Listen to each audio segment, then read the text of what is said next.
thanks for joining me on my market report. My name is Mike, and my market report is on mortgage rates.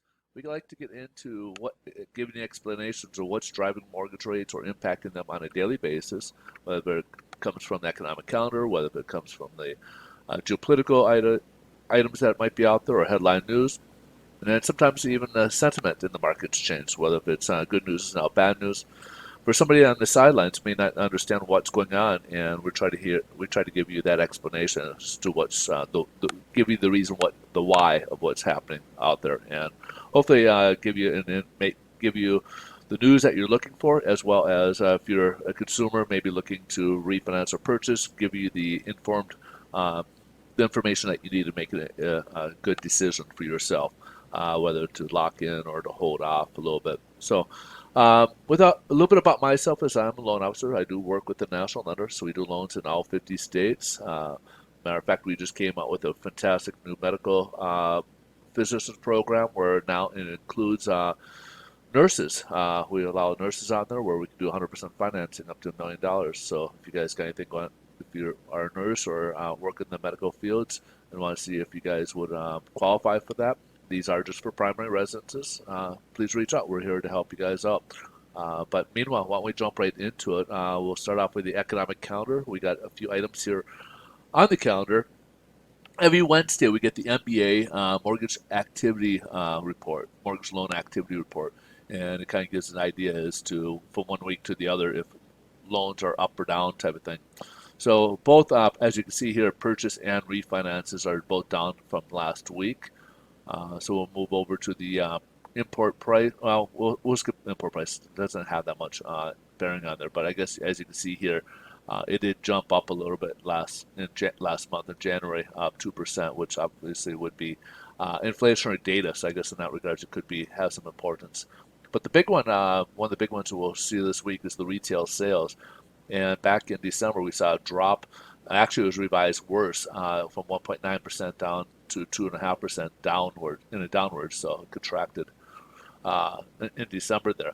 However, forecast called for a 2% increase, and it came a little bit hotter in January at 3.8%. So December kind of surprised with the negatives, but however, it did come back in January on there. Now, export prices, as you can see here, prices going outwards is up as well, which is, again, that doesn't have much impact on the markets here. So we'll go to industrial production. It dropped back in December, 0.1%. However, forecast calling for a 0.4% increase in January, and it well exceeded that at 1.4%.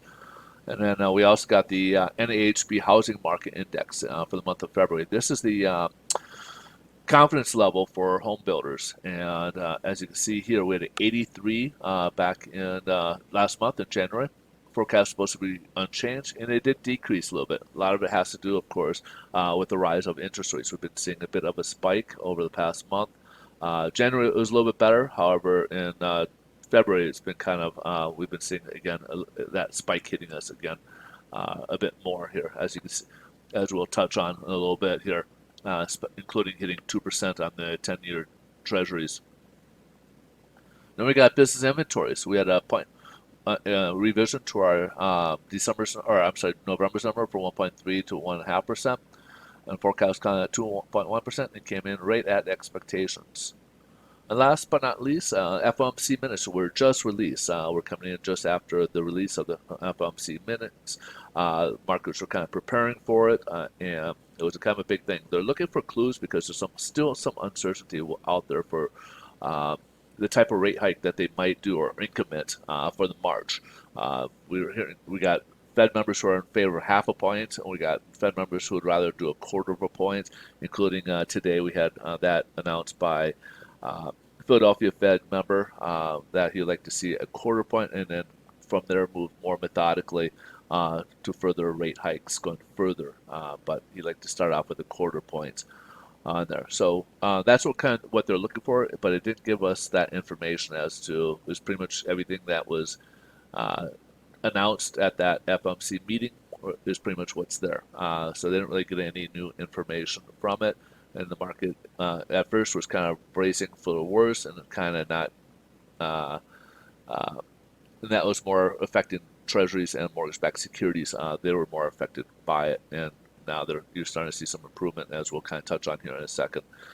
Stocks are down again after yesterday. They thought that there was some relief or some optimism for the Russia-Ukraine situation, but it looks like NATO is saying that they're kind of seeing that forces are not leaving as they had expect or were being reported yesterday, and if anything, that they're seeing more troops being brought to the border. So we'll see what's going on over there. But stocks, of course, are taking that as a negative news. Mortgage-backed securities kind of help benefits from that, because a lot of times what happens is they take those out of equity markets where the volatility is, and they kind of put them to a flight of safety, which helps out treasuries and mortgage-backed securities. So right now we are up about 9 basis points, depending on when lenders came out with their pricing. If they're way down here, we might see some price improvements. We did get one earlier as a result. However, depending on, as you can see here, we kind of opened right here, so we're not too big of an increase. So we may, if this continues to improve, we may see some more price improvements later on. But as of right now, for the most part, we're unchanged. Our pricing is unchanged from where we left off yesterday. And then, as you can see here, yields have been testing this level here. We're still sitting at right around the 2.04% range here. And now I'll just kind of show the volatility of what we saw. So earlier we were way down. We dropped upwards, kind of in this sideways pattern where we are, kind of close to where we are now. We dropped just before the Fed FOMC, as you can see here, and then pulled back and has been improving a little bit just before the FOMC. Yeah, just before the FOMC, we just suddenly dropped to our lows, and then we've been kind of going upwards since then on that. Lastly, let's kind of go over the mortgage-backed or the average price for conforming loan limit. We'll start with the 30-year fix, which is now at 4.12, and then the 15 years at 3.35% now. These are, again, average loan mortgage rate that's out there for conforming limits. They do have points built into it. A lot of variables go into pricing a loan, so if you guys are interested in getting a loan quote, please feel free to reach out. We're more than happy to help you guys out. Meanwhile, we will thank you. If you guys got questions about anything else, please reach out as well. We're here to help you guys answer any questions. We're here as a resource, as well as if you guys got any refinance or purchases, we'd love to be able to work with you on those as well. However, if you guys like these videos, please help us out. Smash that like button. We greatly appreciate it. And share us. You guys have a great rest of your day. We'll look forward to see you guys in tomorrow's video. Take care. Bye-bye.